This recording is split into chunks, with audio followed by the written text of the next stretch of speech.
Hello बच्चों, let's see the question. A non planar loop of conducting wire carrying a current I is placed as shown in figure. तो ये इस तरीके से यहाँ पे ऐसे दिखाना दिख रहा है आपको. ये प्लेन नहीं है, ये आपका यहाँ से बेंड है. ओके, इस वाले पोर्शन से each of the straight section of the loop is length 2 है. कितने हर एक कितना, ये सेक्शन ए, ये सेक्शन ए. ठीक है, ओके, ए वाला कनेक्शन बन रहा है. After that the magnetic field due to this loop at point P. Point P कहाँ है? A comma zero comma A पर.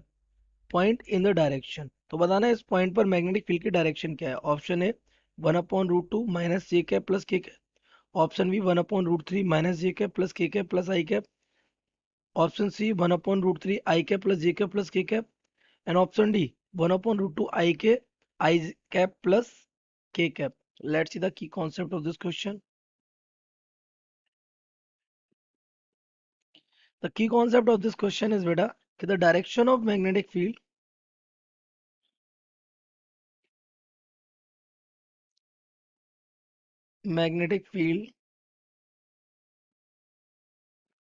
due to a current loop वो किससे दिया जाता है? Given by Fleming's, sorry, right hand thumb rule.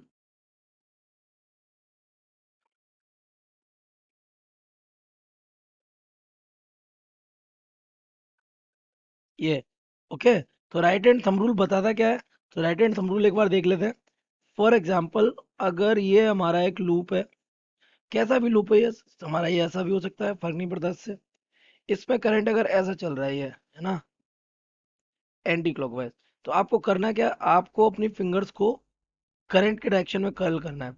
ये क्या हो जाएंगे आपकी फिंगर्स? किसकी? राइट हैंड की, है ना. तो थंब आपका जिस तरफ होगा, तो जब आप इस तरीके से करोगे तो आपका थंब सेंटर पे कैसा होगा? आउटवर्ड होगा. तो मैग्नेटिक फील्ड भी कहाँ होगा? आउटवर्ड डायरेक्शन में ही होगा. तो अपने क्वेश्चन को एक बार देख लेते हैं. तो हमारे क्वेश्चन में हमें एक्सिस गिवन है, एक ये, देन एक ऐसी और एक ऐसी. ये एक्सिस हमें यहाँ गिवन है. हाँ, पॉइंट गिवन है क्या? ए कॉमा जीरो कॉमा ए. यहाँ से ए डिस्टेंस यहाँ पर है, ये एक्स एक्स एक्सिस है, ये वाई एक्सिस, और ये कैसी एक्सिस है? जेड. तो हम यहाँ पर है ए पर, तो ये पॉइंट ऊपर जाएगा. यहाँ है वाई एक्सिस पर जीरो है, सॉरी, ये वाली जेड है और ये वाली वाई है. ओके. तो यहाँ से हम ऊपर गए और जेड एक्सिस पे भी कितना चलेगा? ए. तो पॉइंट हमारा यहाँ है. लूप हमारे कहाँ है? लूप हमारे कुछ इस तरीके से इधर एक ऐसा है और इधर एक ऐसा है ना, कुछ इस तरीके का लूप है. तो ऐसे लूप्स में अगर मैं देखूँ इस पॉइंट पी पर, तो एक करंट कैसा चल रहा है इसमें? एक करंट इसमें चल रहा है ये एंटी क्लॉकवाइज. तो यहाँ करंट डायरेक्शन क्या है? ये. यहाँ करंट डायरेक्शन क्या है? ये. तो अगर आप राइट हैंड थंब रूल लगाएंगे, तो राइट हैंड थंब रूल लगाने पर ये जो पॉइंट पी है, मैं यहाँ बना देता हूँ, ये पॉइंट पी. इस पर एक तो मैग्नेट फील्ड लगेगा इस डायरेक्शन में. ये किस डायरेक्शन में? ये एक्स एक्सिस डायरेक्शन लगेगा. ये आई कैप की डायरेक्शन हो जाएगी पॉजिटिव. क्यों? क्योंकि इसमें करंट कैसे चल रहा है? Anti clockwise. तो इस तरीके से फिंगर इस तरीके से कर्ल करेंगे तो थंब इस तरफ आ जाएगा. इस पर अगर देखोगे इस वाले लूप में, इस वाले में, तो इस वाले में आपका करंट कुछ इस तरीके से चल रहा है. तो आप फिंगर इस तरीके से कर्ल करेंगे तो आपका मैग्नेटिक फील्ड जाएगा अपवर्ड डायरेक्शन में. और अपवर्ड डायरेक्शन कौन सी है? जेड एक्सिस की हो जाएगी, के कैप की डायरेक्शन हो जाएगी सिंपली. तो आई कैप और के कैप कितने एंगल पे आ गए? 90 डिग्री पर. तो हम यहाँ पे इनको ड्रॉ कर लेते हैं. ये हमारा के कैप है, ये हमारा यहाँ पर आई कैप है. इनका अगर रिजल्टेंट निकाला तो ये रिजल्टेंट कुछ यहाँ पे पैरेललोग्राम से ये बन जाएगा. This will be the result. अब अगर बेटा हम इनका मैग्नीट्यूड निकाला तो मैग्नीट्यूड क्या हो जाएगा? आई कैप प्लस के कैप का मॉड. ये हमारा हो जाएगा कुछ अंडर रूट के अंदर. इसकी लेंथ देखिए, ये भी इसका मैग्नीट्यूड 1 है, इसका भी 1 है.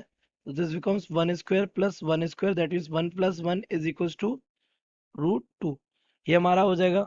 तो अब हमें क्या पता है? वी नो दैट, हम जानते हैं, हम ये जानते हैं कि वेक्टर मैग्नीट्यूड होता है और उसके साथ उसके कैप यानी डायरेक्शन का मल्टीप्लीकेशन. तो डायरेक्शन क्या हो जाएगा? तो direction of I cap plus K cap, ये हमारा क्या हो जाएगा, आई कैप प्लस के कैप का वेक्टर हो जाएगा, डिवाइड हो जाएगा आई कैप प्लस के कैप के मॉड से, सिंपली। तो अगर हम यहाँ पे वैल्यू पुट करें तो I cap plus K cap का मैग्नीट्यूड कितना है, √2, और ये हमारा कितना बन रहा है, I cap plus K cap. तो अगर हम अपने ऑप्शंस को मैच करें तो I cap plus K cap, D option is correct. So we can see the correct option